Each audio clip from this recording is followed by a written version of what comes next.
السلام علیکم ورحمۃ اللہ وبرکاتہ۔ محترم سامعین، خواتین و حضرات، اجالا چاندنی امید اسلامک چینل سے میں آپ کی خدمت میں ویڈیو لے کر حاضر ہوا ہوں۔ اس ویڈیو میں سورہ فاتحہ کے اندر رموز و اسرار بلاغہ تقریباً زیادہ بیان کرنے کے بعد میں صرفی اعتبار سے کچھ معلومات آپ کی خدمت میں پیش کرنا چاہ رہا ہوں۔ علم صرف کے حوالے سے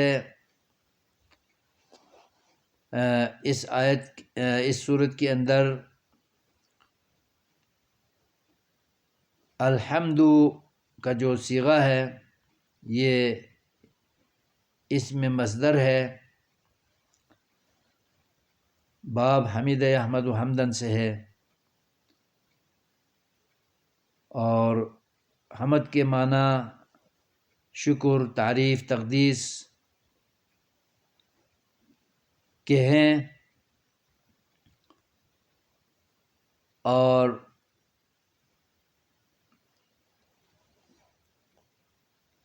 رب العالمین میں جو لفظ رب ہے یہ رب یرب ربن، یہ مضاعف سے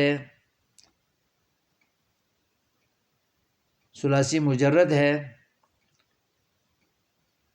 تربیت کرنا، پالنا، پوسنا، بڑھانا، ترقی دینا، انتظام و انصرام کرنا، یہ اسم مصدر ہے۔ اور صفت مشبہ کا صیغہ بھی یہ ہے، فعل کے وزن پر صفت مشبہ بھی ہے اور یہ مصدر بھی ہے، اسم مصدر، یعنی ہے اسم ہے اور مصدر کے طور پر استعمال ہوتا ہے، اور